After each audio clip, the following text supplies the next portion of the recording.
Hello साथियों, सभी को नमस्कार। कैसे हैं? आशा करता हूँ ठीक होंगे।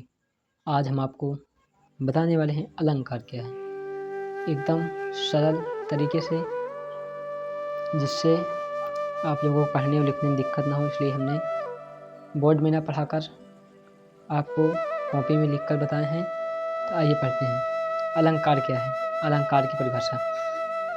अलंकार काव्य की शोभा बढ़ाने वाले उपकरणों या तत्वों को अलंकार कहते हैं। यानी काव्य की शोभा बढ़ाने वाले उपकरणों या तत्वों को अलंकार कहते हैं। अलंकार के भेद कितने होते साथियों? अलंकार के भेद मुख्य रूप से दो होते हैं, शब्दालंकार, अर्थालंकार। शब्दालंकार क्या है आपको बताएंगे। शब्दालंकार जिस अलंकार में वर्णों या शब्दों के माध्यम से काव्य में चमत्कार उत्पन्न हो उसे शब्दालंकार कहते हैं। यानी जिस अलंकार में वर्णों या अक्षरों के माध्यम से चमत्कार उत्पन्न किया जा सके उसे शब्दालंकार कहते हैं। यह एकदम सरल भाषा में लिखा है, आप इसे फिगर में लिख सकते हैं और याद कर सकते हैं। ये यूपी बोर्ड वालों के लिए एकदम मस्त तरीके से लिखा हुआ है, हाई स्कूल इंटर वालों के लिए एकदम मोस्ट इम्पोर्टेंट है। आइए देखते हैं शब्दालंकार के भेद।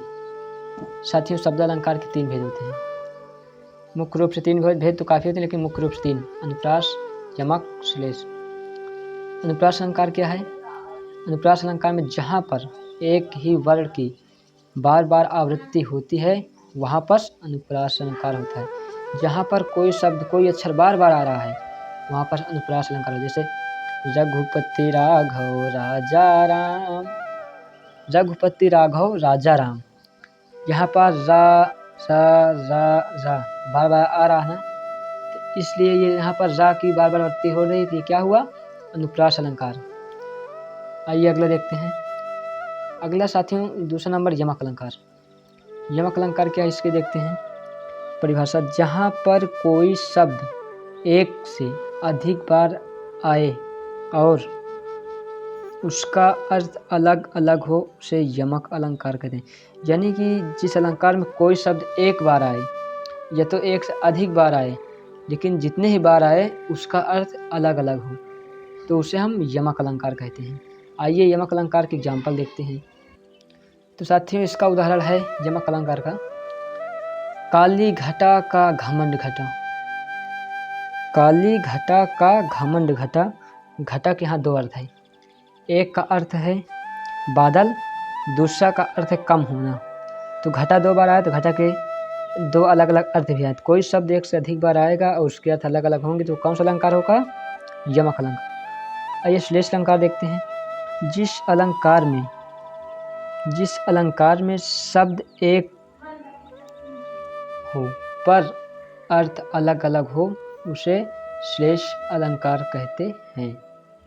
यानी जिस अलंकार में कोई शब्द एक हो पर उसके अर्थ अलग अलग आए तो उसको हम श्लेष अलंकार कहते हैं। जैसे उदाहरण है, रहीमन पानी राखिए बिन पानी सब सून, पानी गए न उबरे मोती मानुष चून। यहाँ पर पानी शब्द कितने बार आया? 1 2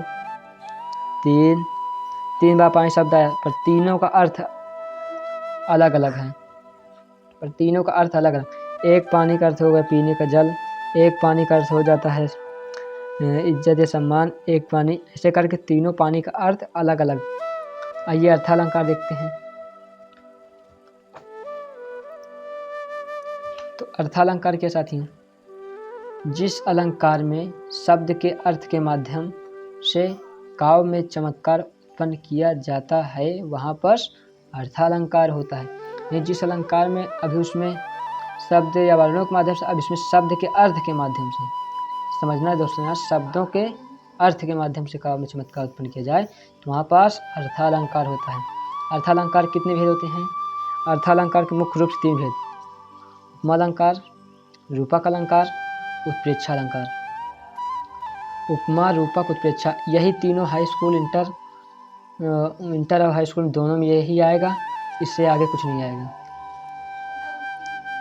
चलिए देखते हैं उपमा अलंकार क्या है। जिस अलंकार में किसी एक व्यक्ति या वस्तु की तुलना या समानता किसी अन्य व्यक्ति या वस्तु से की जाती है उसे हम उपमा अलंकार कहते हैं। सा, सी से, सम, समान आदि इसके वाचक शब्द हैं। जैसे पीपर, पात, सरिस, मन, डोला। पीपर के पत्तों की तुलना मन से हो रही है। पीपर, पात, सरिस, मन, डोला। तो यहाँ पर पीपर के पत्तों की तुलना किससे हो रही है? मन से हो रही है। यह कौन सा अलंकार है? उपमा अलंकार। अगला है साथियों रूपक अलंकार। रूपक अलंकार क्या है? यहाँ पर उपमेय में उपमान का भेद रहित आरोप किया जाता है, अर्थात उनमें कोई अंतर नहीं होता, वहाँ पास रूपक अलंकार होता है। अगर आपको उपमेय उपमान नहीं पता तो आप बताइए, कमेंट कीजिए, मुझसे भी लिखा दूंगा, बता दूंगा। तो परिभाषा एकदम ईजी है। यहाँ पर उपमेय में उपमान का भेद रहित आरोप किया जाता है, अर्थात उसमें कोई अंतर नहीं होता है, वहाँ पास रूपक अलंकार है।